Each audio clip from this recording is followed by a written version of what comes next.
This episode is brought to you by Battleborn Batteries, the best name in the RV and marine industry. These lithium batteries are designed and assembled in the USA, backed by a 10-year warranty. The best solution for your battery anxiety, so go check them out at battlebornbatteries.com.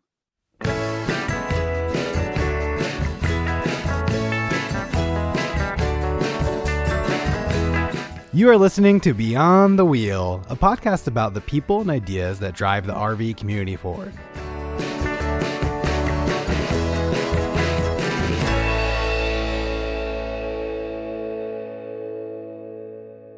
Hey everyone, today's guest, Joel Holland, the owner of Harvest Hosts, is a successful entrepreneur. If I read his bio from his LinkedIn, you would be truly amazed by the projects he has been involved in and the accolades he has received.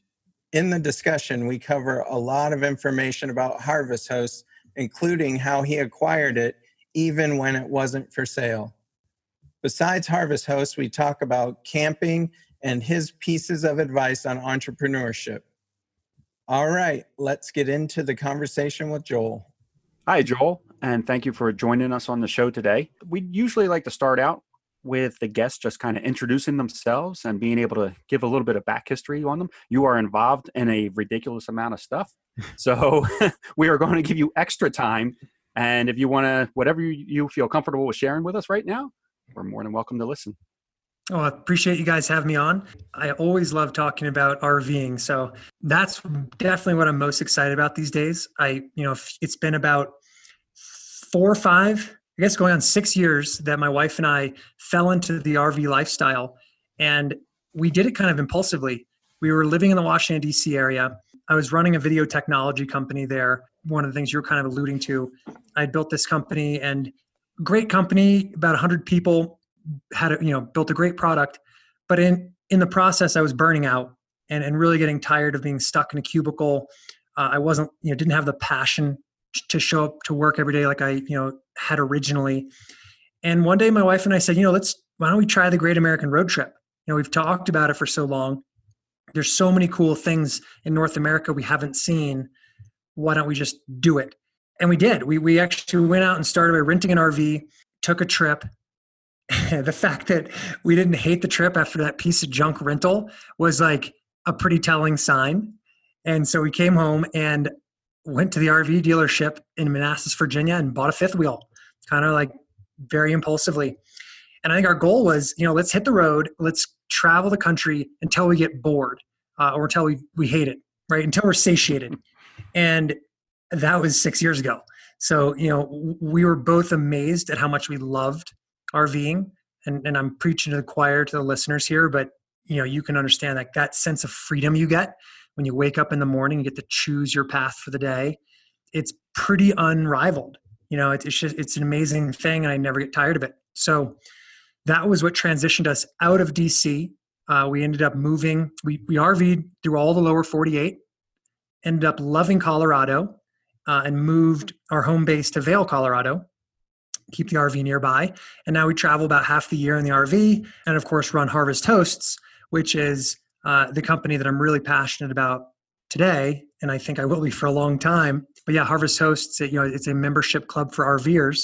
And the idea is to take that freedom we all feel and continue it beyond the campground and onto farms, wineries, breweries, distilleries, golf courses. And we now have over 1,200 locations in the Harvest Hosts network where our members can stay for free if they're a member of Harvest Hosts. So it's a really fun time, and it all comes back to, we just really love the RV lifestyle. So it's a great fit. I didn't realize that it was that large. I didn't know that you had that many locations. How many locations was it when you acquired it? Yeah, so we bought the business in 2018, about a year and a half ago. There were 600 locations. And so we've doubled the number of locations, and we're currently adding about 2 a day. Hoping to actually increase that. We've hired a team. We right now have 4 people working on customer service and host recruitment. We're about to hire a new person to head up specifically host recruiting, because there are tens of thousands of incredible pieces of land and small businesses all around this country, and in Canada and Mexico, where we also have hosts. There's no shortage of great places for RVers to visit. And the goal is for us to find businesses that are looking for extra business. Our members always support the businesses they stay with. And so I think that's our goal, is to keep growing that host network, because that's what really makes the program special. Going back to your introduction, it's very similar to mine, because I was actually living in Manassas, Virginia, when we got the travel bug, and we actually went down to Florida and bought our RV. But I know the exact dealership you're talking about in Manassas. And it's something about that's right, the crowded Washington, D.C. area that makes you start dreaming about being able to get out in the country a little bit. So that's pretty cool to hear that it's very, very similar story, except I wasn't running a big video production company. No, but that traffic I'm talking about, and that, we love the DC area. We could not handle the congestion anymore. And I think some people are okay with that. We just like open spaces. And I think that, again, like, that's why we love RVing, right? Like, you drive, you feel so free. We were not feeling free sitting in that traffic every day getting to work. It was kind of soul crushing. Yeah, it's actually amazing when you start to travel across the country. Sabrina, I've noticed this too. You'll hit an area where everything is dense, people on top of each other. Then you go a little further, maybe 20 miles out, and then all of a sudden everything opens up and you don't see anything around you for a long time. Then you hit another section and everybody's kind of dense. But those areas in between are areas that Sabrina and I have never seen until we moved into our RV and started traveling. We never saw that. That was just something that we saw in a movie every once in a while, or a TV show. We couldn't believe just how much space there is out there that's open and available and just absolutely stunning. That's right. Well, and as an RVer, as you're describing this, I can feel the sensations. So when I'm driving through Kansas or New Mexico or Texas, where it's like wide open, I feel like I'm melted into my seat. I'm just so relaxed, right? Mm-hmm. And then I get to a big city population center and I'm tight. Like, I'm sitting up straight, core is really tight. Feel like a gym trainer would be happy. They'd be like, tighten your core. Well, I'm super tight going through those cities and I hate it. And then you get back to those open spaces and there's the melt. Yeah, it's a huge difference. So what made you, I'm curious about your acquisition of Harvest Hosts. Were you purposely looking for a business in the RV industry, or did it just kind of fall into your lap? No, it was purposeful, and the way it played out was interesting. So we left the DC area, RV'd through the lower 48, moved to Colorado. All this was over kind of a 3-year period. And the first year was phenomenal. I felt so free. I was just having fun. Every day I was a little kid, no guilt, no remorse. Everything was awesome. Year 2, I started feeling a little bit of drift. Like, okay, every day I play, but it feels a little undeserved. Like I miss working, because at least then when I played, I felt the contrast. And so in year 2, I started thinking, okay, what could I do next? Right? I'm not trying to retire yet. I love working. So I started thinking about what I could do next. At first that was fun. 6 months in, I was starting to get stressed out, thinking, wow, I don't know what I'm going to do next. I think I was making the mistake a lot of entrepreneurs or people who want to be entrepreneurs make, is like creating lists of industries that were big and like places that make money. And I was focusing too much on the end product of what's a business I could make and then work backwards. Ultimately, it's like chasing love. Ultimately, I stopped. I just stopped looking, and I said, okay, what do I enjoy? Like, what are the things that I'm really passionate about? RVing topped the list. And so then the question was, well, that's interesting. Is there a way that I could do something in the RV world? What do I find really interesting there? And that's actually how I came across Harvest Hosts. Was we love traveling. We love campgrounds. They're fine. But sometimes we want to boondock and we want to be truly in a unique setting and situation. And we started seeing all these farms and wineries and thinking, why can't RVers stay here? And that was how we found Harvest Hosts and realized Don and Kim, the original founders, had the same thought process and had actually put together this really great network. So when I found them, we joined the program. We started using Harvest Hosts. Turned out it was just as awesome as it looked, which is rare. And I simply reached out to the founders and I said, hey guys, this is super out of left field and unsolicited, but would you have any interest in selling the business, and retiring and allowing us to kind of come in and bring some of, my technology expertise into play, improve the website, improve the app, hire some additional employees to grow the network and really, take this thing to the next level. And that was how it got started. And at first, to their credit, they were not interested in selling. They said, no, why would we sell? We enjoy the business. And it took about 3 months of getting to know them and convincing them that we were genuinely passionate RVers who were not in this just to make money by any means. We were looking for something that we loved, that we could help share with more people. And that was a year and a half ago.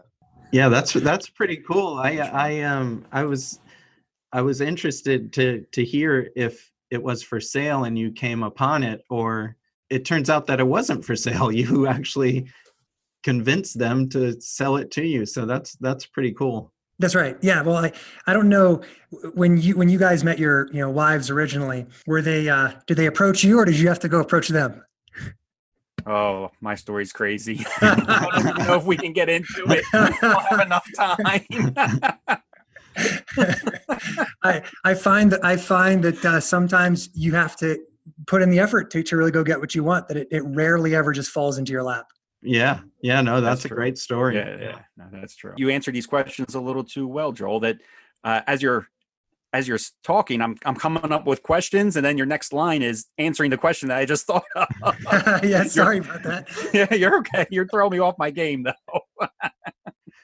You guys started using Harvest Host before, well, maybe not before you had the idea of purchasing, but you tried it out yourself before you approached them with the idea of purchasing it from them. You wanted to see what it was like. I think that's a really cool idea. Instead of, I don't know, maybe just approaching the person.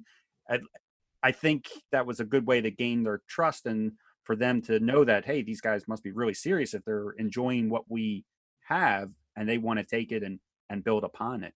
Yeah. And I wanted it to be a genuine, I wanted to genuinely love the program if I was going to actually take it and do what we're doing today, which is like proselytize about it, right? I only like running businesses that I personally use myself. Like I would never sell a product that I didn't personally believe in. And so using Harvest Host was very important way before I would make any sort of offer to buy the company.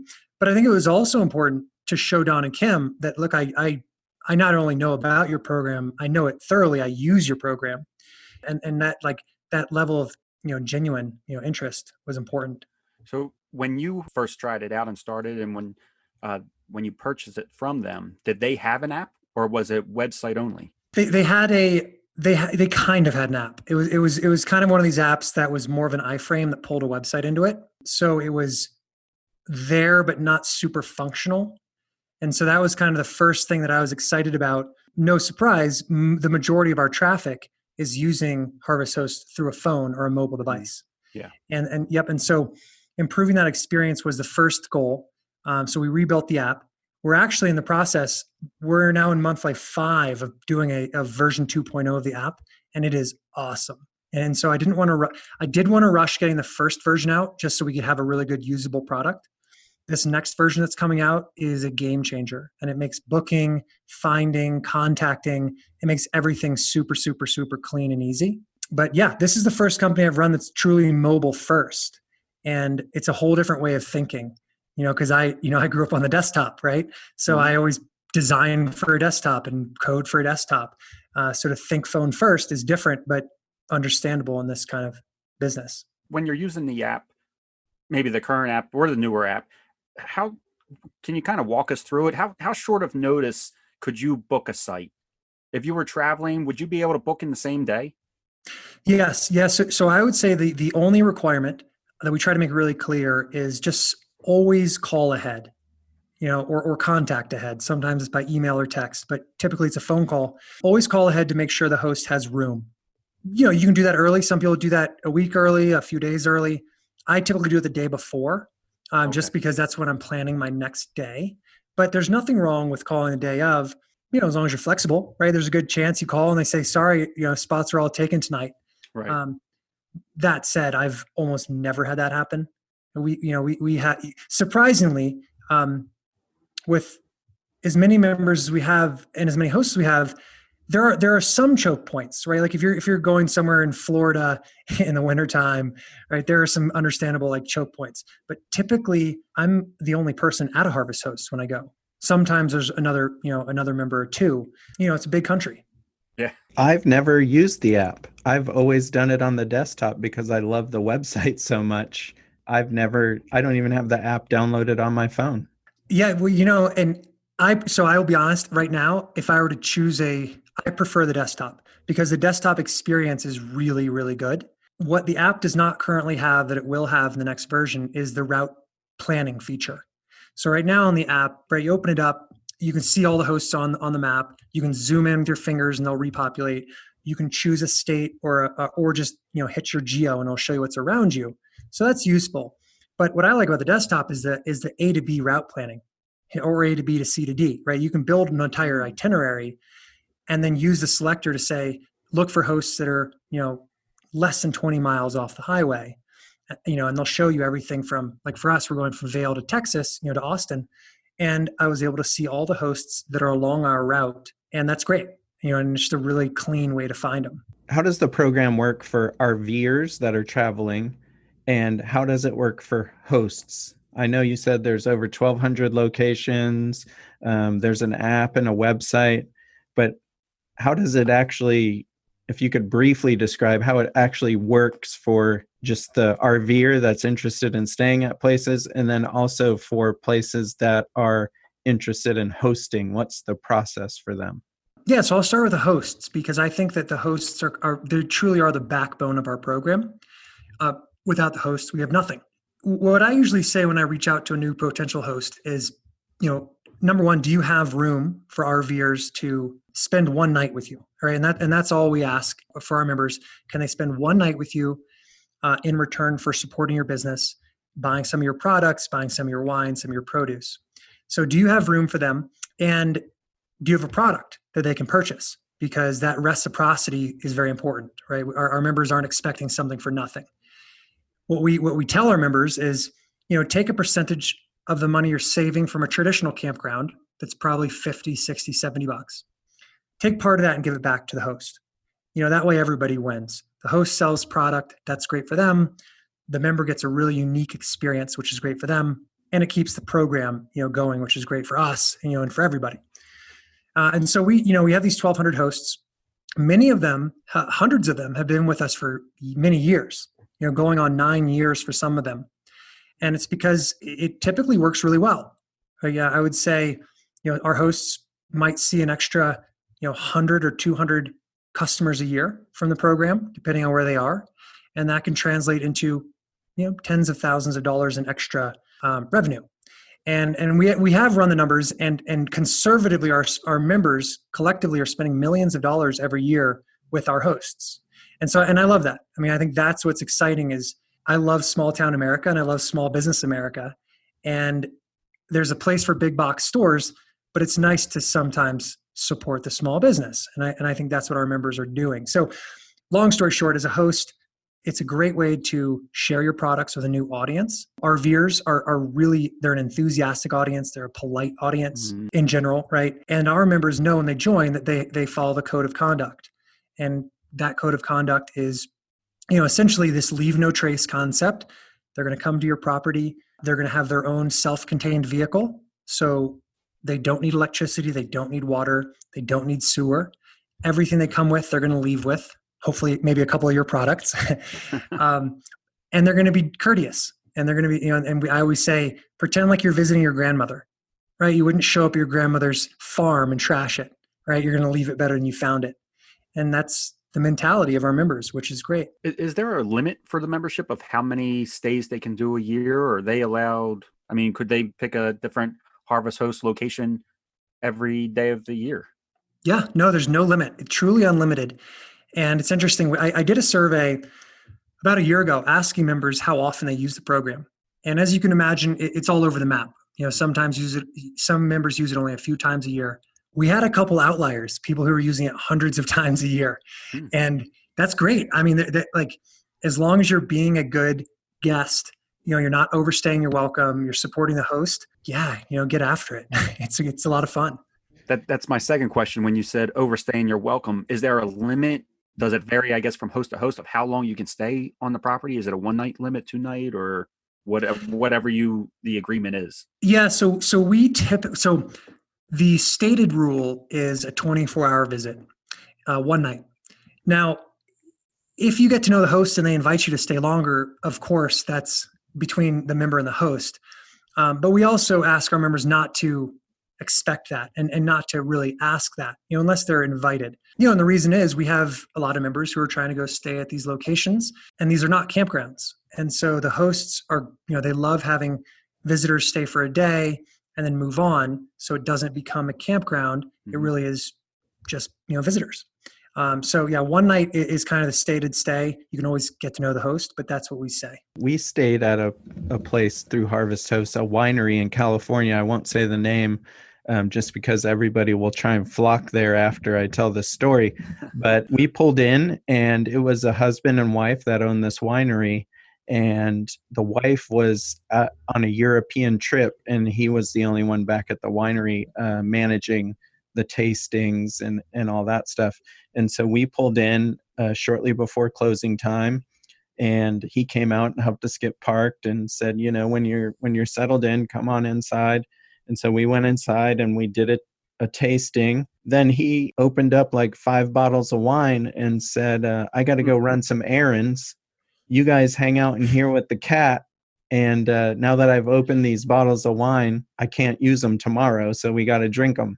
So that's kind of like the experience that we've had at almost every Harvest Host is the owners are really gracious and welcoming when people come stay with them.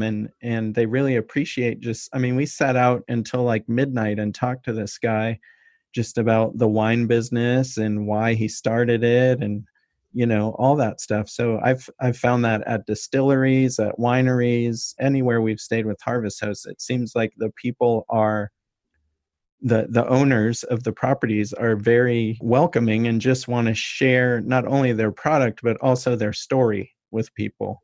So I don't know what the vetting process is, but it seems like they're all very the same mentality when you go stay at a Harvest Host. Yeah, it's great to hear you say that. And we also did a survey of our hosts, and we asked them a number of questions, but one of them was, why do you enjoy being in the Harvest Host program?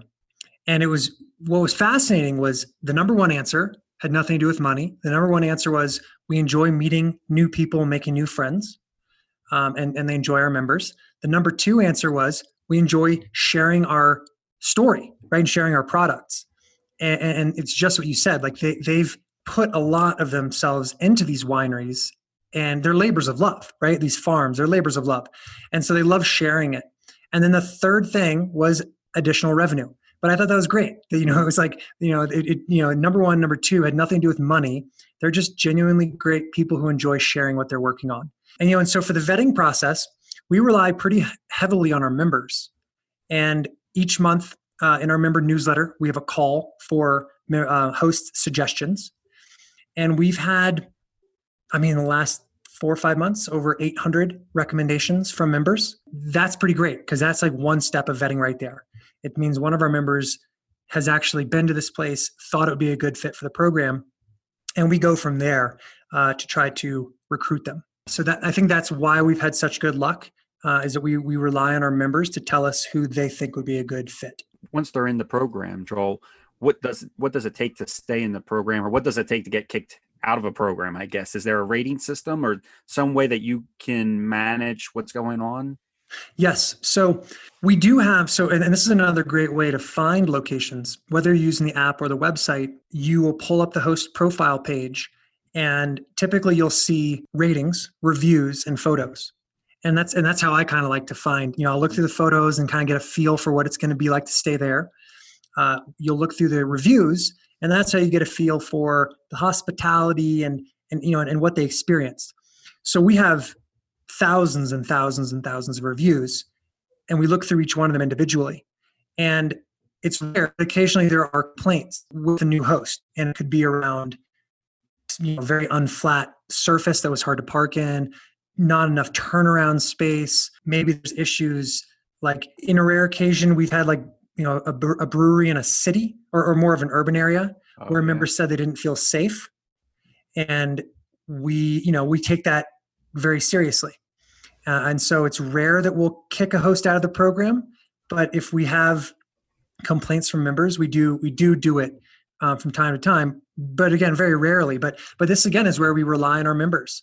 We look at every piece of feedback that comes in, and if someone says they don't feel safe or they weren't treated well, we take that seriously. On the flip side, if a host tells us that a member was not behaving well or was discourteous, we will also kick them out of the program.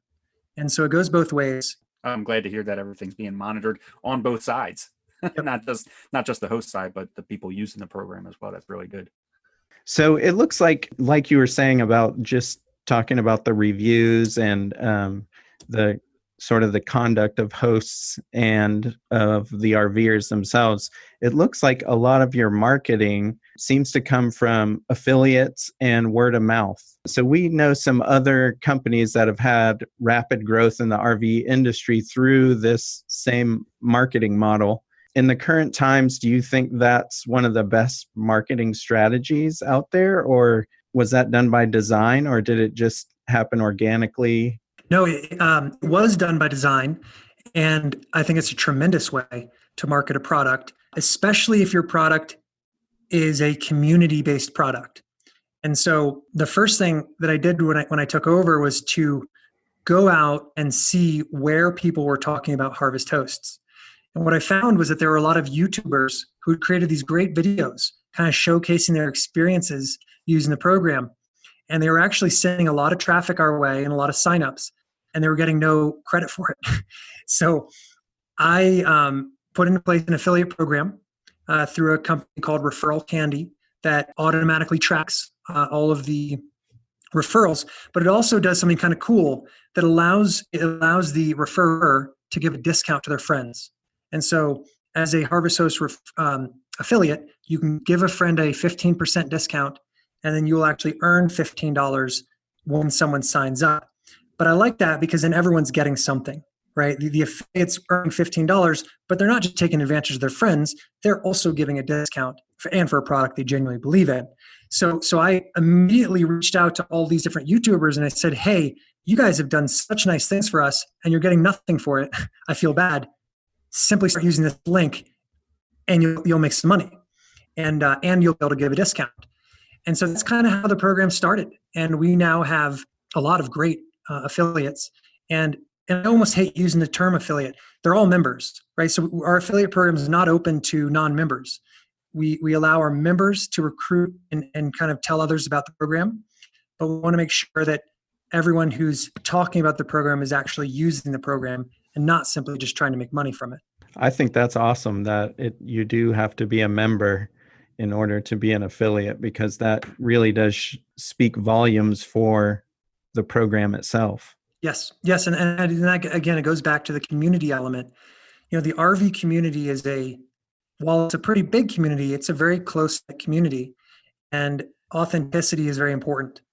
And so that's why making sure people are actually using the program before they're trying to talk about the program or sell the program, it's an important thing, and I'd recommend others take into consideration. Going back to something you said earlier about, and I'm glad you didn't phrase it this way, because sometimes in social media, you'll see people say Harvest Hosts is a great way to stay somewhere for free. And it's actually not free. You're, like you said, sort of transferring a certain percentage of what you would spend on a campground to a local business or a farm or a winery, distillery, golf course, museum, whatever it is. And so I have this term called Shop RV Local. And so local RV businesses, and I include Harvest Hosts in that when I talk about shopping RV local. So really you're kind of staying within the RV community when you're spending money at these Harvest Hosts. But I give a lot of presentations at RV shows and at different RV conferences. And that's one thing we always emphasize to people is Harvest Host is a great program to get to meet interesting people, learn about businesses, learn about various products, but it's definitely not a free program. You're expected to, like you said, using the code of conduct to patronize that establishment that you're staying at. So I'm just glad that you said it the way that you did, that I don't think it was ever meant to be free. It was meant for the experience, I think, more than the cost. You nailed it. And so that word experience, I think that is the number one thing we try to promote for the program. It's not a free place to stay.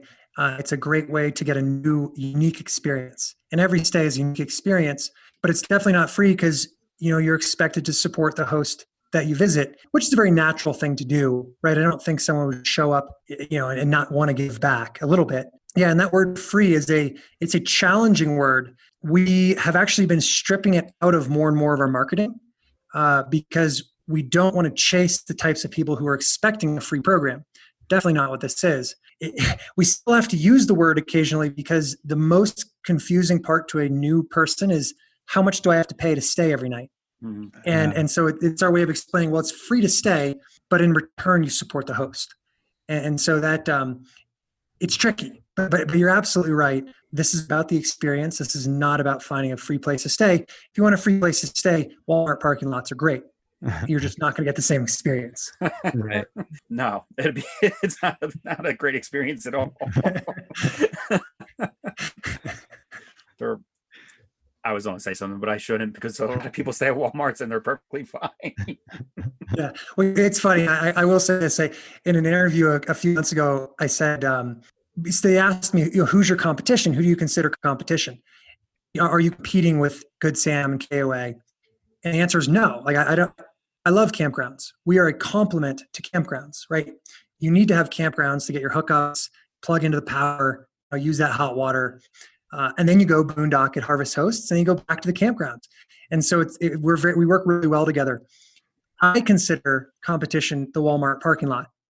I don't think anyone should ever have to stay at a Walmart parking lot or a Cracker Barrel parking lot when they can go stay at a winery instead, right? I think that's common. But it was really funny. There's always haters. And a couple of people wrote back and they're like, how dare you defile Walmart? And I just want to clarify, I love Walmart. I buy everything at Walmart. That is my one-stop shop when I'm on the RV road. It's wonderful. I just prefer to stay at a winery, and I will debate with anybody who thinks that a Walmart parking lot's better. Yeah, that's a great way to put it, because it really is a compliment to the campgrounds. I mean, we've stayed at wineries, distilleries. We stayed at a museum that was a Harvest Host member, and it's great to stay there, but it's also great to stay at a campground sometimes. So they really aren't competing with each other because there's different reasons for staying at each. Absolutely. Yeah, true. Earlier on, Joel, I think you had mentioned that you're hiring a small team to go out and look at new locations to be picked up. Did I understand you correctly? Yes, you sure did. In your vision of everything, how many more locations would you like to see, say, within the next couple of years? Do you have an end goal as far as locations? Yeah, it's a great question. So I think that the first thing I would say is quality is very important. So we really, for us, and it makes sense, but it's quality over quantity. So the goal is not to add thousands of locations just for the sake of having thousands of locations. However, I would like to add thousands of locations. Okay. So, right? Because I think there are thousands of truly high quality small businesses, museums, farms, breweries. I mean, they are everywhere in this country. They are just perfect for the program. That's what I focus on above all else is host recruiting. Membership recruiting kind of falls in place when you have a great network, right? Like when we have the coolest places to go, friends tell other friends and they come into the program. So it sells itself when we do a good job of having a nice curated network of hosts. So we have 1,200 now. We're adding, a couple of new ones a day. I think there's room to increase that pace.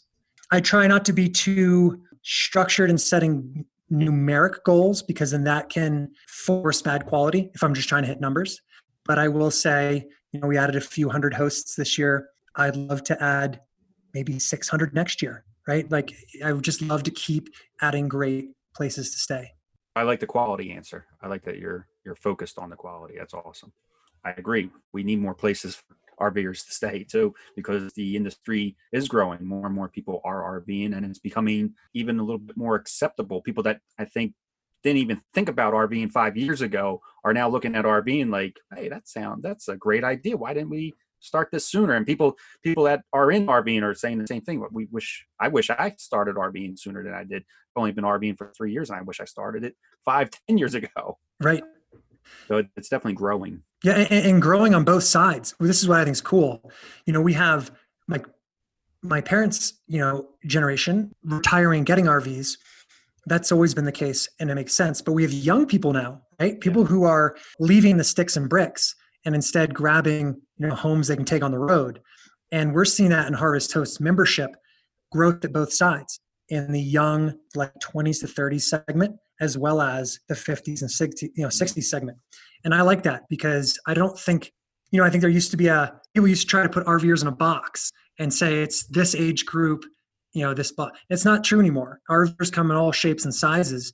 They're just travelers, and everyone's a traveler, right? Like you don't think about, you don't say, only this group likes to travel. Everybody likes to travel. And it's just recently people have come to understand that road trips are awesome.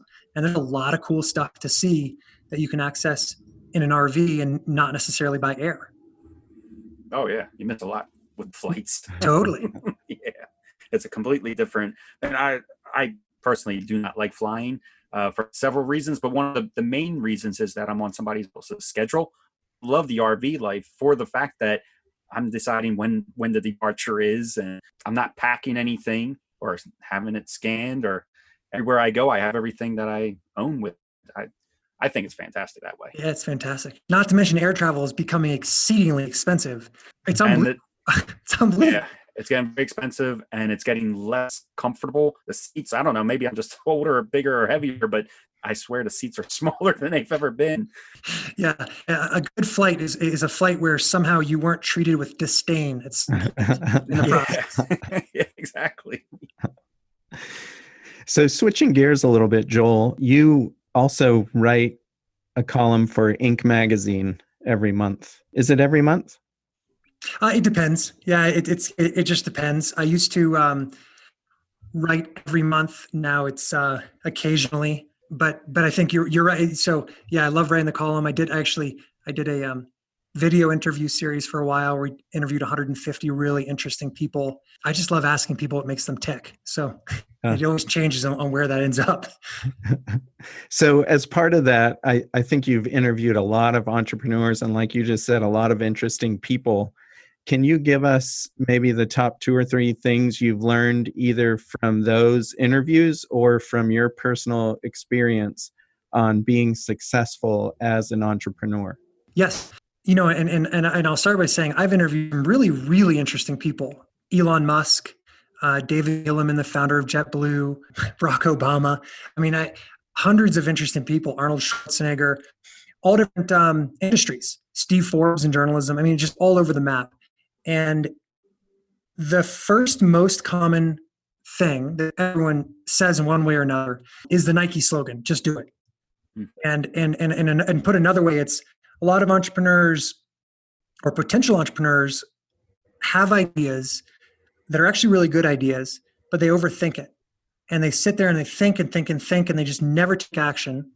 And when you think too much, you get paralysis from overanalysis. And eventually you convince yourself, there's a reason no one's done this. It's a dumb idea.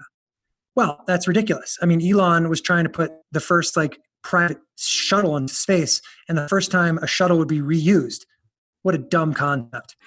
Said everybody then. And he did it. He just did it. And that's amazing. So if he had overthought it, he wouldn't have built SpaceX. And this is just common in every single interview I've had. Just do it. And it sounds contrite, but the reality is there's always a good reason not to start something. You can always find a reason. I'm waiting for the next paycheck. I'm too busy.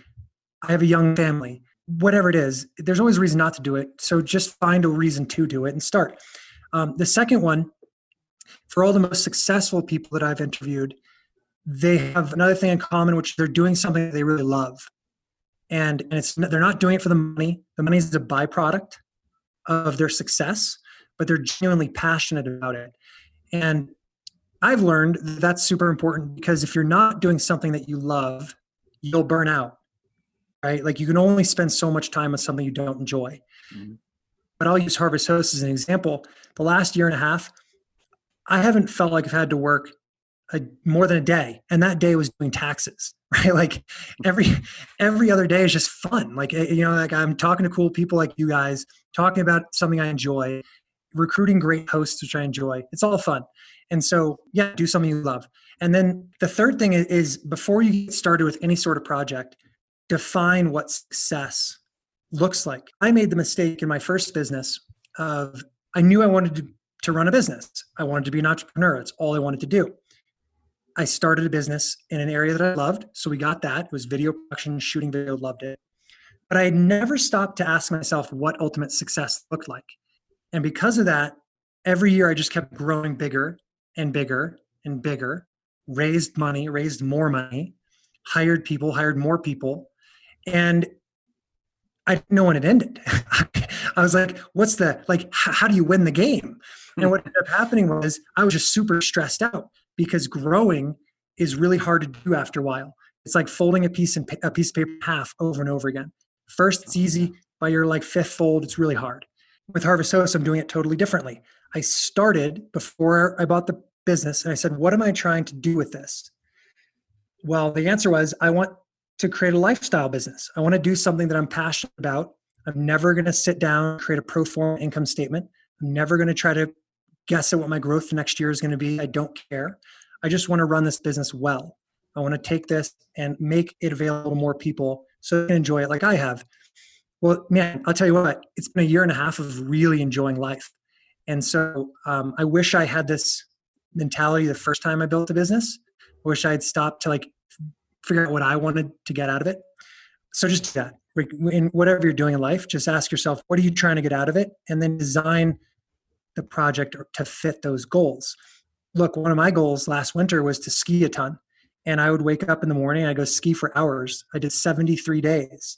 And then I would work. I'd work in the evenings, I work in the mornings, but I didn't work as much as I could have. I could have worked a lot harder, probably brought on a lot more members and a lot more hosts. But that wasn't the goal. The goal was to have a really great winter while making sure Harvest Host was still a strong program.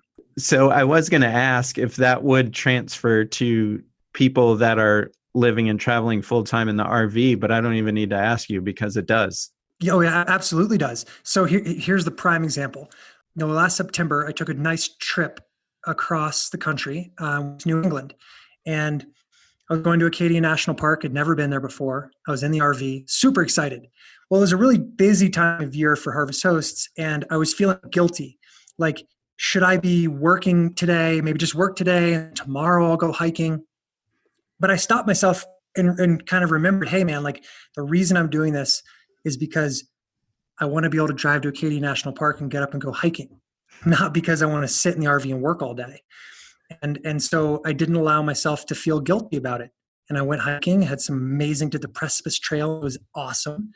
And I came back at night and I got some work done instead of watching a movie, right? There's a lot more time in every day than we give credit to. So I cut out a little bit of TV here and there, and then I can enjoy more, activities. So I have one more question for you. Since you used to run a video business, there's a Facebook ad that's running for Harvest Hosts right now, and it's looks like a drone shot coming into an RV parked on a farm. Did you shoot that video? I did. Yeah. So when I travel, I always have my drone with me, and I just love shooting with a drone. Yeah. The video, all of our videos are up. There's some compilations of shots that I've taken typically when I'm at the hosts. Although I do, when I see a really cool member video on Instagram or elsewhere, I'll usually ask them, hey, can I give you some free membership in exchange for popping this into one of my videos? But no, I really enjoy creating those. It's fun. Yeah, that's a great one. I enjoy watching it every time it comes up. I'll sit and let the whole ad run so I can see it. Nice. I love it. Well, Joel, I think that's all of our questions. Is there anything that you would like to add to the conversation before Sean and I let you go? No, this has been fun, guys. You've got me all fired up. I'm ready to jump in the RV. Hopefully this snowstorm chills out. But yeah, for anyone listening, if you know of someone who could be a great host for the program, please tell them to go to harvesthost.com, click on that tab at the top that says for hosts. It's a good description of what it's like to be a host. We have some testimonials in there, and then there's a short form that you can fill out to get more information. There's never any cost to be a host, obviously. No obligation either. Hosts can try it out, and if it's awesome, stay in the program.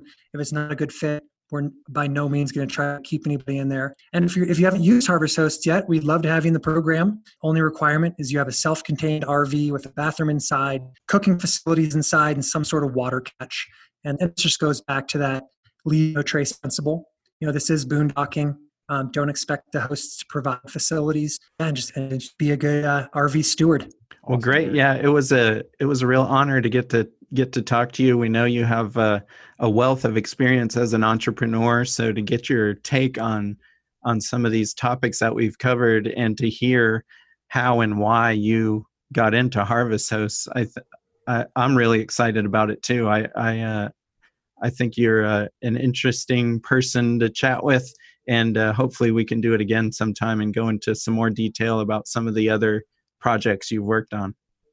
Anytime, let me know and I'll be here. I never get tired of talking about this topic. Thank you guys. I appreciate it. We want to thank Joel for coming on the show and chatting with us about how he acquired Harvest Host and turned it into what it is today. If you would like to experience a truly unique camping experience, we highly recommend checking out Harvest Host for your next overnight stays.